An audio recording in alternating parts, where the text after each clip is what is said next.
U.S. President Donald Trump's crackdown on undocumented migrants is continuing to cause fear in communities across the country.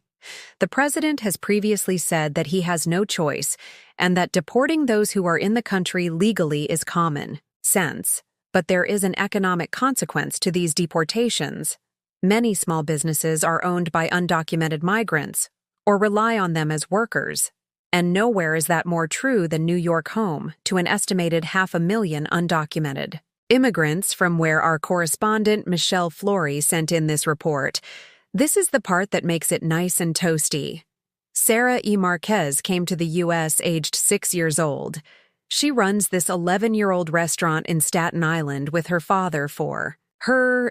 The threat of deportation isn't new. I still feel like I'm being persecuted, like I'm being hunted down. But it has taken on a new sense of urgency with President Trump's plans for mass deportation and led to some tough conversations with her staff. I had a cook say to me, "I'm scared to go home because I don't know if I will make it home. I don't know if I will be stopped along the way. I've seen business go down. There's much fewer customers coming around, despite her family's contributions to the local community. She's worried about the future. I'm college-educated, business owner of multiple businesses. I do. Right? I'm part of the community, but I'm still considered a criminal. Because of what? Of coming into the country as a child. And I don't have a legal pathway to fix that." On the same day, the Department of Justice sued New York over its immigration policies. A vigil was held in the city to support migrants and promise sanctuary to the undocumented for those caught up in Donald Trump's immigration crackdown. This isn't just a personal tragedy, it's an economic one for their communities who rely on their labor, their tax revenues, and the money they spend in local businesses. Small businesses are the backbone of our economy. Jessie Lee sees a difference from the last time Trump was in the White House. She's managing director of the Renaissance Project, a nonprofit that finances immigrant businesses. This fear is new. We didn't experience this the first time around, but this time we do see that type of concern. This one is for birds. Yeah, we trapped them and released them. Raymond Liu runs a business employing 70 people.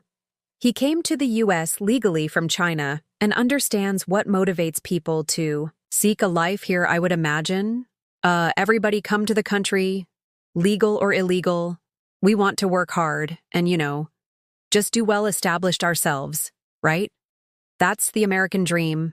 The threats and hurdles are working. People are scared, with immigrant communities feeling the strain. Michelle Flory, BBC News, New York. So what challenges are the over 500,000 Black undocumented migrants going through in the United States at the moment?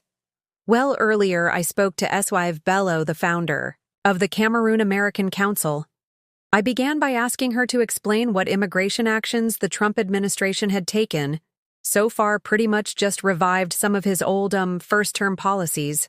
Things like remain in Mexico, which basically means that if you're at the border, predominantly the southern border, you just sit there and wait for asylum. And if you're granted asylum, then you come into the United States.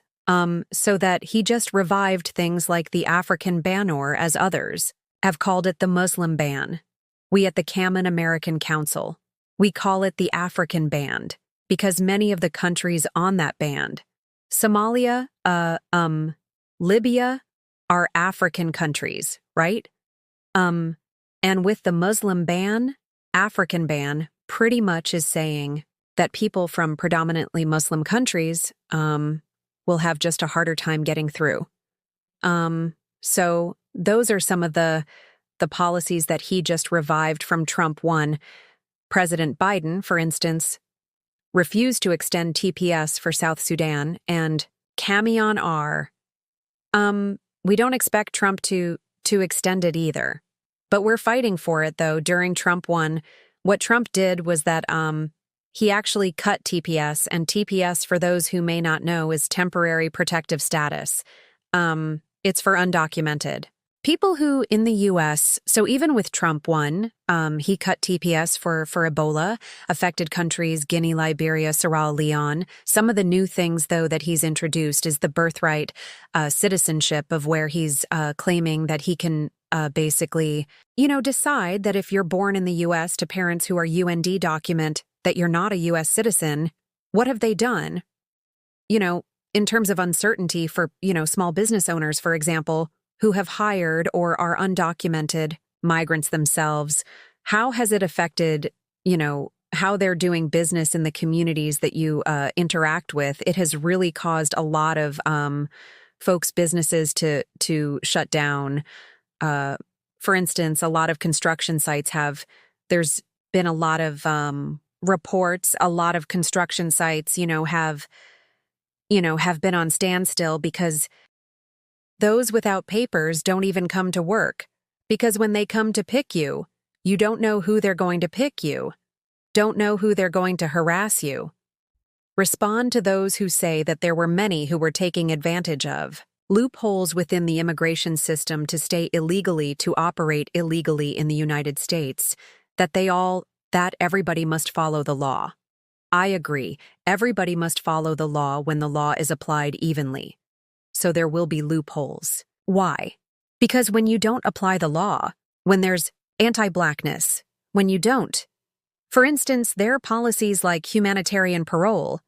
Do you know that Ukraine, within a month of the war in Ukraine was able to get an immigration relief called humanitarian parole? Cameroon has had not one, not two, but 5 armed conflicts. And for the past 10 years, we've been asking for humanitarian parole, right? Take, for instance, right now, when Trump came in, he took out TPS for Venezuela, did not take our TPS for Ukraine.